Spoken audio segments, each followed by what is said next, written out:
হচ্ছে young night, আমি ফারনাজ আলম আছি আপনাদের সঙ্গে।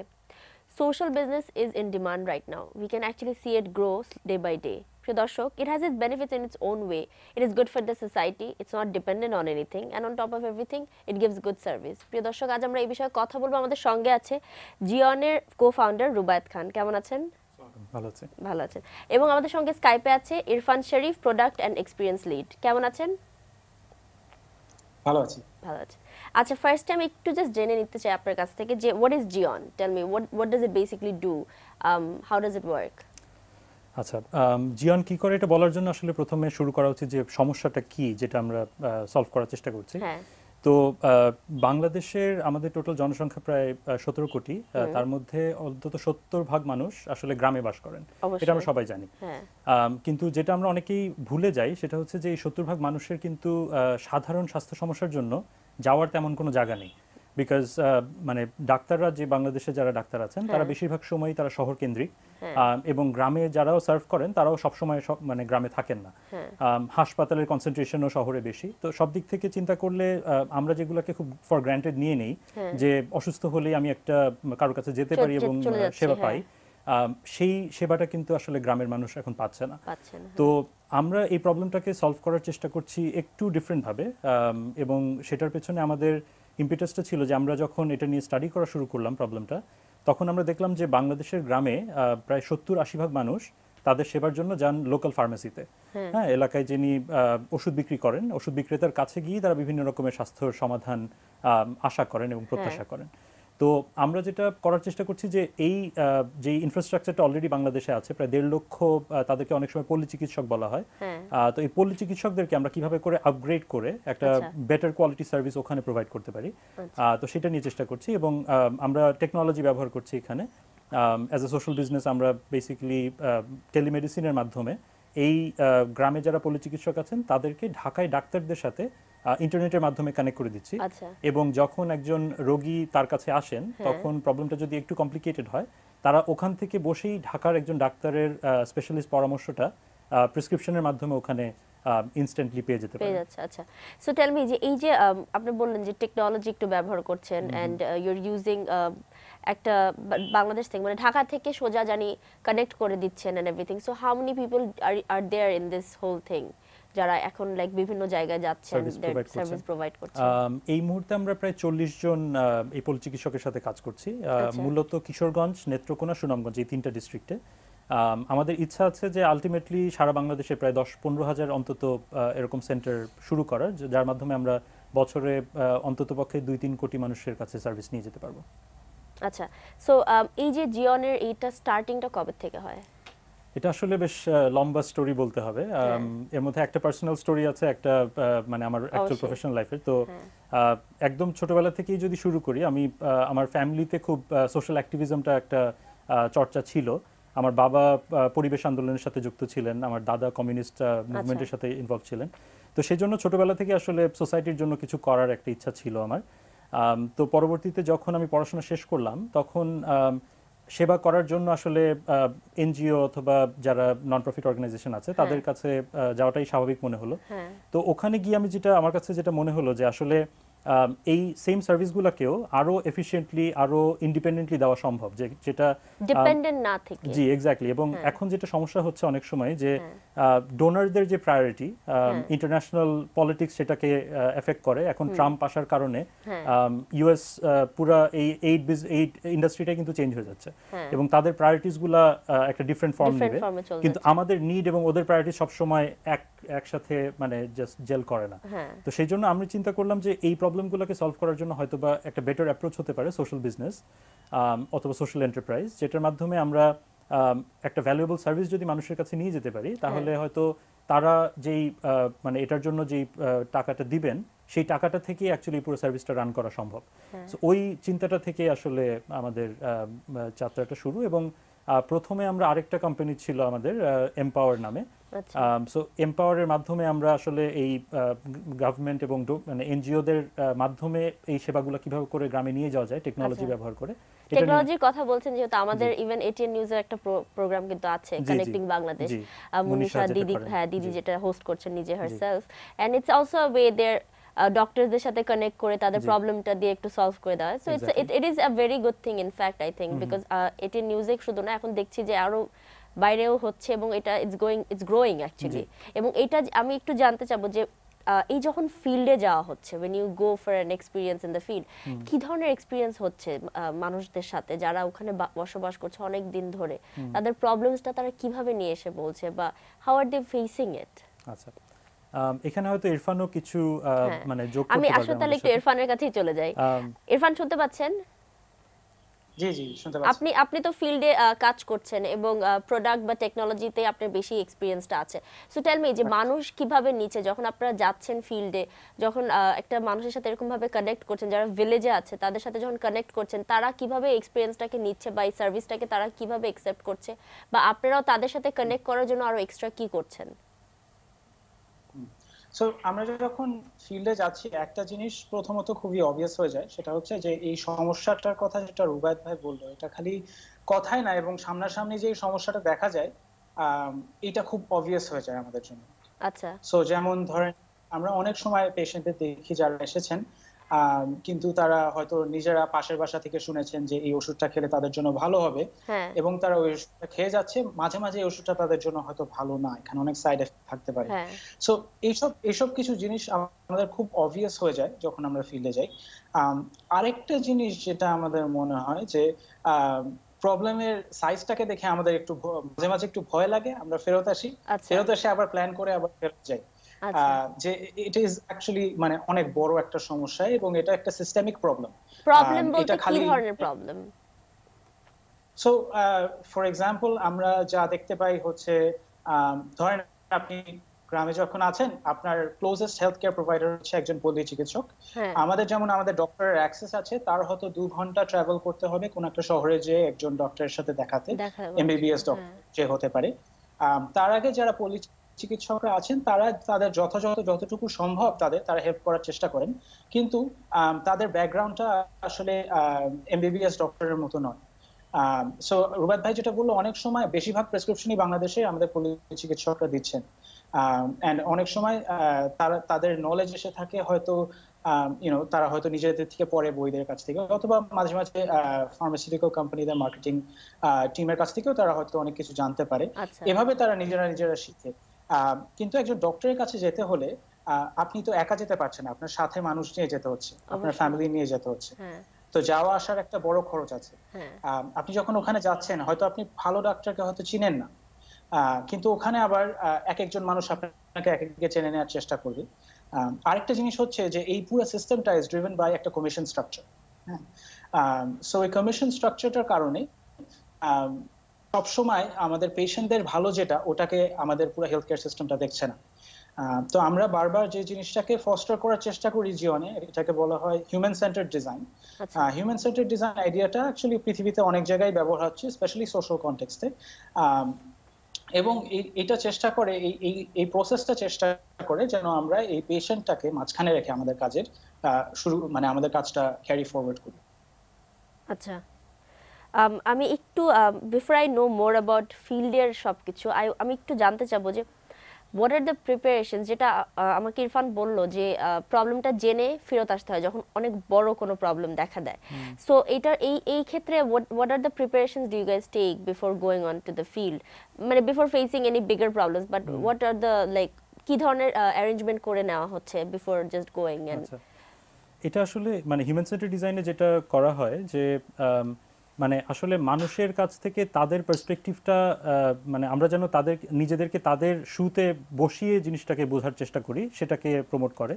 তো একদম শুরুর কথাই যদি বলি, 2013-তে আমরা যখন প্রজেক্টটা শুরু করলাম, তখন আমরা অ্যাকচুয়ালি গ্রামে গিয়ে প্রায় 3 সপ্তাহ গ্রামে ছিলাম, এবং গ্রামের মানুষের বাসায় থেকে তাদের কাছ থেকে আসলে বোঝার চেষ্টা করেছি যে তারা কিভাবে করে হেলথ কেয়ার নিয়ে চিন্তা করে, তাদের স্বাস্থ্যের মানে ডিসিশন মেকিং প্যারামিটারগুলো কি, যে তারা ধরেন ফর এক্সাম্পল পা ভেঙে গেছে তখন তারা কোথায় যায়, সেখানে যদি সেবা না করায় তারপরে কোথায় যায়, সো ওই জিনিসগুলো ম্যাপ আউট করা, জার্নিগুলো। এবং এইবার আমি অ্যাকচুয়ালি 2 দিন আগে ফিল্ড থেকে আসলাম, এবং ফিল্ডে এইবার যেটা আমাদের দেখার বিষয় ছিল যে যখন একজন সেবা মানে হেলথ সার্ভিস প্রোভাইডারের কাছে মানুষ যায়, তার কাছে কোন জিনিসগুলো সবচেয়ে গুরুত্বপূর্ণ, সে কি সততাকে সবচেয়ে গুরুত্বপূর্ণ মনে করে নাকি সে একটা হাসি খুশি বন্ধুসুলভ আচরণকে গুরুত্বপূর্ণ মনে করে। তো এই জিনিসটাকে বোঝার জন্য আমরা যে প্রিপারেশনটা নিয়েছিলাম যে কিছু কার্ডে এইগুলা লিখে এবং কিছু ছবি এঁকে ওইটা তাদেরকে দিয়ে বলেছি যে প্রায়োরিটাইজ করতে, যে আপনারা বলেন যে এই 7টা জিনিসের মধ্যে আপনার জন্য প্রায়োরিটির অর্ডারটা কি, এবং সেটা এক্সপ্লেইন করা যে কেন এটা অন্যটার থেকে বেশি গুরুত্বপূর্ণ।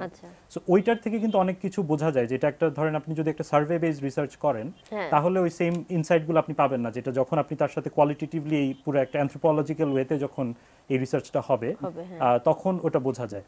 এবং ইরফান যেটার কথা বলছিল যে প্রবলেমের ম্যাগনিটিউডটা আসলে এতটাই বড় যে মানে এটা আমি অলমোস্ট মনে করি যে একটা পেঁয়াজের মতো, যে একটা খোলস ছাড়ালে তার নিচে আরেকটা খোলস পাওয়া যায়।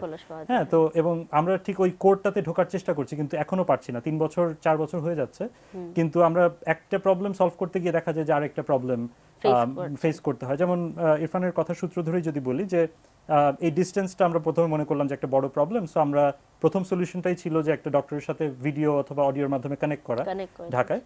তো এইটা করতে গিয়ে আমরা দেখলাম যে আচ্ছা ডাক্তাররা যখন একটা প্রেসক্রিপশন দিচ্ছে তখন ওই প্রেসক্রিপশনের মধ্যে কিছু ইনভেস্টিগেশন থাকে, কিছু টেস্ট থাকে, সো সেই টেস্টগুলো সে কোথায় করবে, তখন তো তাকে আবার শহরে যেতেই হচ্ছে।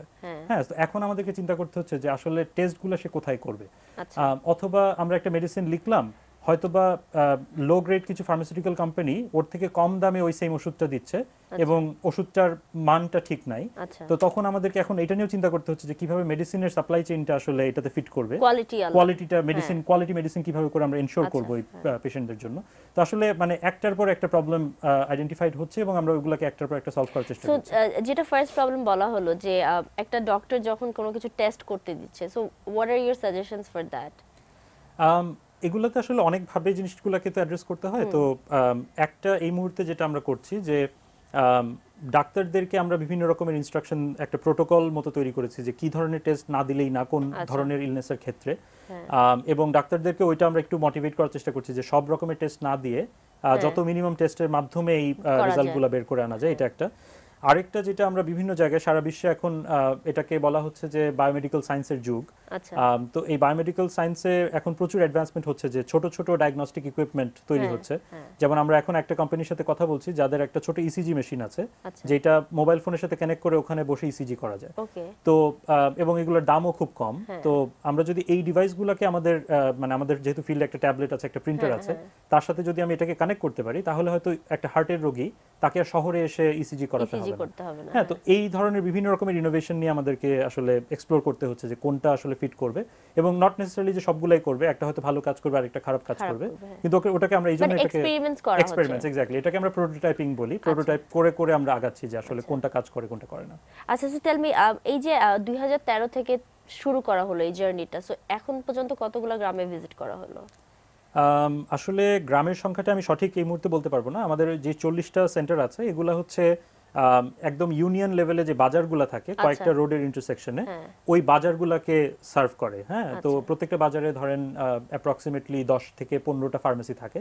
তো তার মধ্যে আমরা একটা করে ফার্মেসি সিলেক্ট করি কিছু ক্রাইটেরিয়ার ভিত্তিতে, এবং তারপরে তাদেরকে আমরা আমাদের টেকনোলজিটা দেই, তাদেরকে ট্রেনিংটা দেই, তাদের স্টোরটাকে একটু রিডিজাইন করি, এবং তারপরে তারা এই সার্ভিসটা দেয়, এবং আশেপাশের অন্তত 5টা 6টা ভিলেজ ওই একটা সেন্টারে এসে সেবা নেয়। আচ্ছা, আমার নিতে হবে ছোট্ট একটা বিরতি, বিরতির পর অনেক কিছু জানার আছে। প্রিয় দর্শক, নিয়ে নিচ্ছি ছোট্ট একটা বিরতি, বিরতির পর আবারও ফিরে আসছি।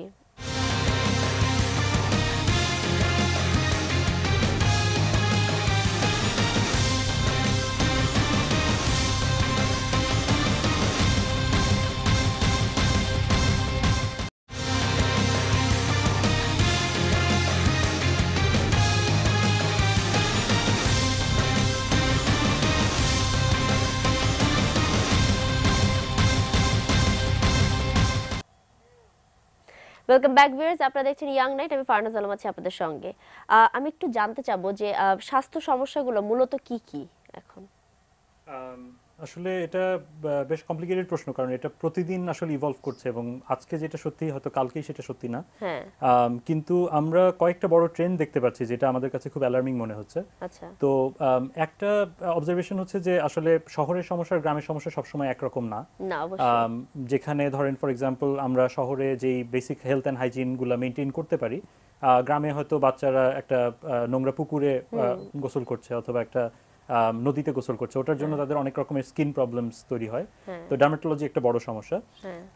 কিন্তু আমি যেটাকে সবচেয়ে বেশি গুরুত্ব দিব, যেটা বলা না বললেই না, সেটা হচ্ছে যে আমাদের দেশে অনেক বছর ধরে অ্যান্টিবায়োটিক এবং বিভিন্ন রকমের স্টেরয়েড এবং অন্যান্য ওষুধ যথেচ্ছভাবে সেবন করার কারণে এখন একটা কমপ্লিকেটেড সিচুয়েশন তৈরি হচ্ছে যে যেই ব্যাকটেরিয়াগুলো আগে সিম্পল অ্যান্টিবায়োটিকে সেরে যেত, এখন সেটা আসলে অনেক হাই ডোজের অ্যান্টিবায়োটিকেও সারছে না এবং এটাকে অ্যান্টিবায়োটিক রেজিস্ট্যান্স বলা হচ্ছে। এবং অনেক সময় আপনার রিসেন্টলি অ্যাকচুয়ালি ইউএন একটা অ্যালার্ম জারি করেছে সারা বিশ্বে যে অ্যান্টিবায়োটিক রেজিস্ট্যান্স এইচআইভির থেকেও বড় একটা মহামারী হতে যাচ্ছে 2050 সালের মধ্যে। ইভেন ক্যান্সারের থেকেও বেশি সংখ্যক মানুষ অ্যান্টিবায়োটিক রেজিস্ট্যান্সের কারণে মারা যাবে প্রতি বছর। যেই ধরেন একটা সিম্পল ইনফেকশন যেটা আমরা আগে ফর গ্রান্টেড নিয়ে নিতাম যে একটা অ্যান্টিবায়োটিক সেবন করলে ওটা ঠিক হয়ে যাবে, সেটা আর তখন ঠিক হবে না এবং ব্যাকটেরিয়াগুলো আসলে রেজিস্ট্যান্ট হয়ে যাচ্ছে।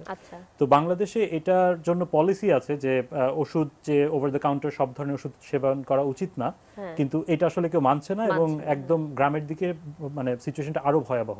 তো সবাই যা ইচ্ছা তাই, মানে ইরফান যেটার কথা বলছিলেন যে মানে একজন হয়তো পাশের বাড়ির একজন একটা ওষুধ খেয়েছে, পাশের জন্য ওইটা দেখা দেখি একটা ওষুধ খেয়ে ফেললো উইদাউট ডক্টরস প্রেসক্রিপশন। হ্যাঁ, তো ওইটার কারণে আসলে এই প্রবলেমটা অনেক বেশি অ্যাগ্রিভেট করছে এবং আমাদের মনে হচ্ছে যে এটা একটা বিশাল বড় একটা অ্যালার্মিং জিনিস, যেটাতে সরকার এবং অন্যান্য যারা মানে হেলথ সেক্টর নিয়ে কাজ করছেন, চিন্তা করছেন, তাদেরকে এটা নিয়ে অবশ্যই চিন্তা ভাবনা করা উচিত। অবশ্যই।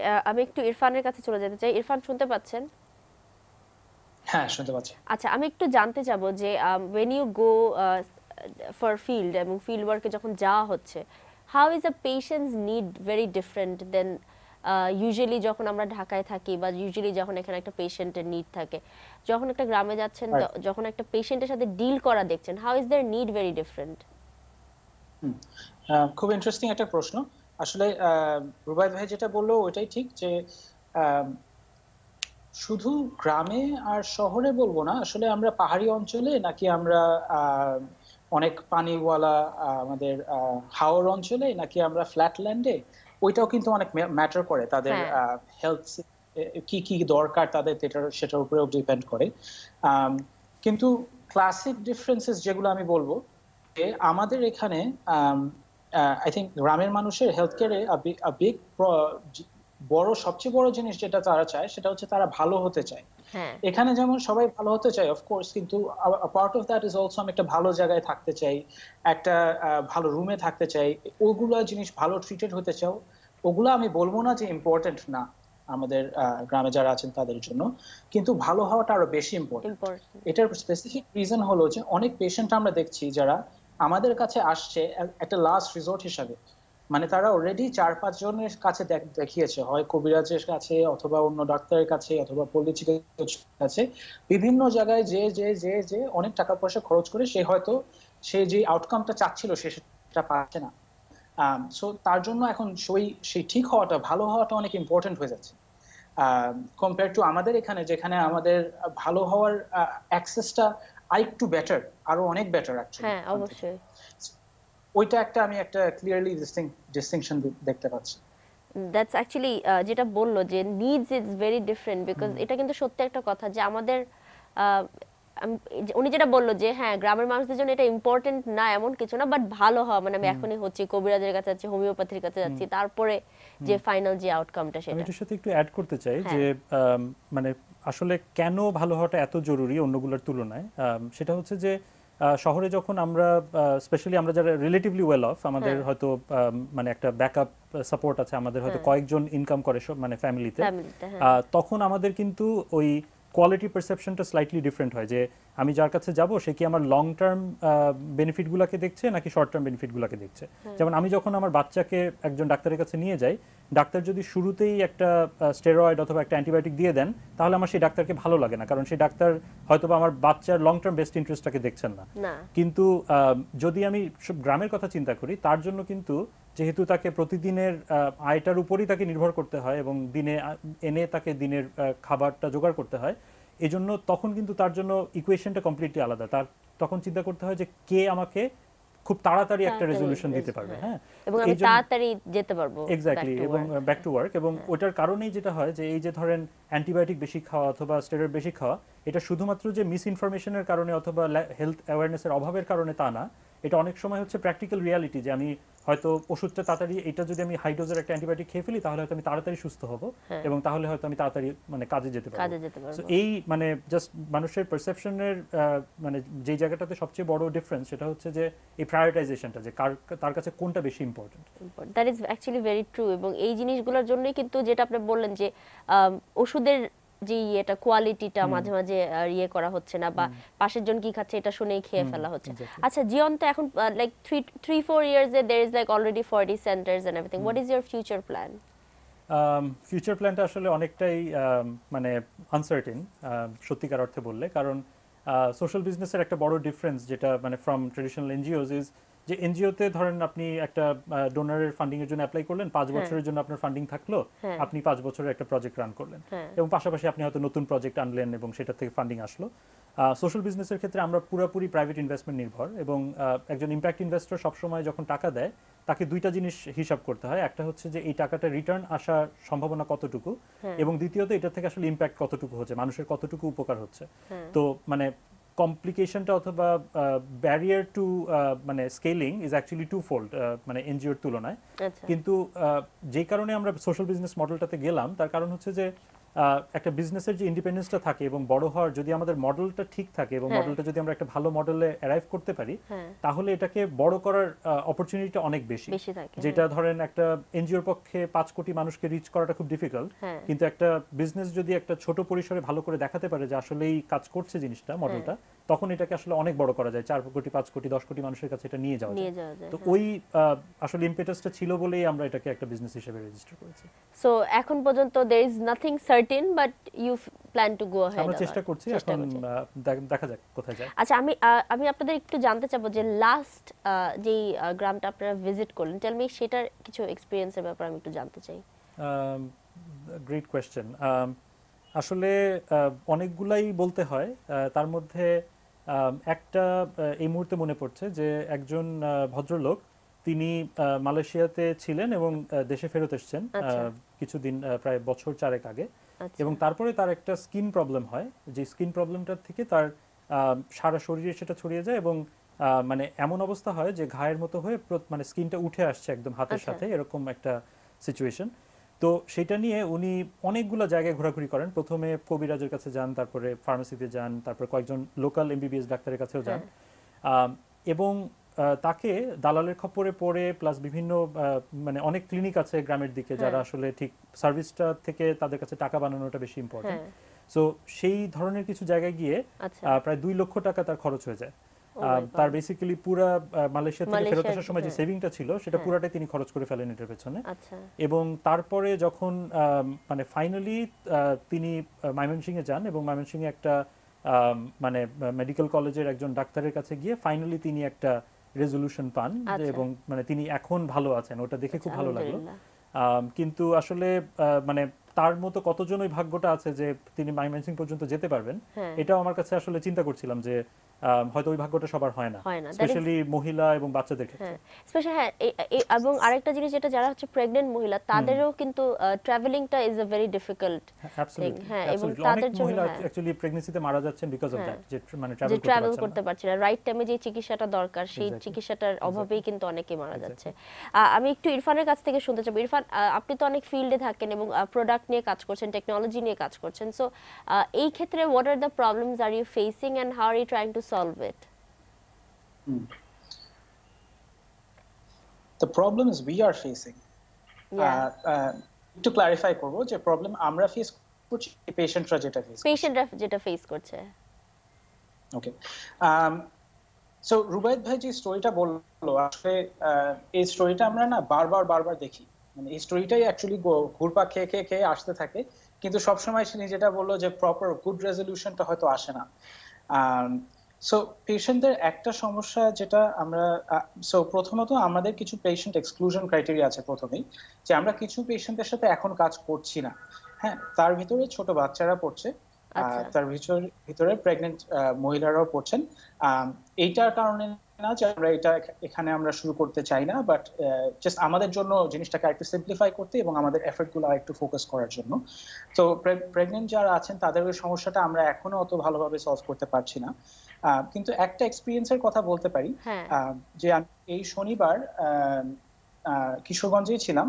আমরা একটা সার্ভিস ট্রাই আউট করছি যেখানে অনেক সময় পেশেন্টদের টেস্ট করানোর জন্য শহরে আসতে অনেক ডিফিকাল্ট হয়। তো আমরা চেষ্টা করে দেখছি যে আমাদের কাউকে যদি তাদের সাথে দিয়ে দেওয়া যায় এবং তারা যদি এসে আমাদের পার্টনার ডায়াগনস্টিক সেন্টারে প্রত্যেকটা স্টেপে তাদেরকে সাহায্য করে এবং তাদেরকে ফেরত পাঠিয়ে দেয় এবং রিপোর্টগুলো আমরাই তাদের কাছে পৌঁছে দিব, এরকম কোন একটা সার্ভিস কি করলে আমাদের জন্য প্রথমত এটা কি পেশেন্ট স্যাটিসফ্যাকশন বাড়াচ্ছে নাকি, দ্বিতীয়ত এটা কি আমাদের জন্য লাভবান হচ্ছে নাকি না।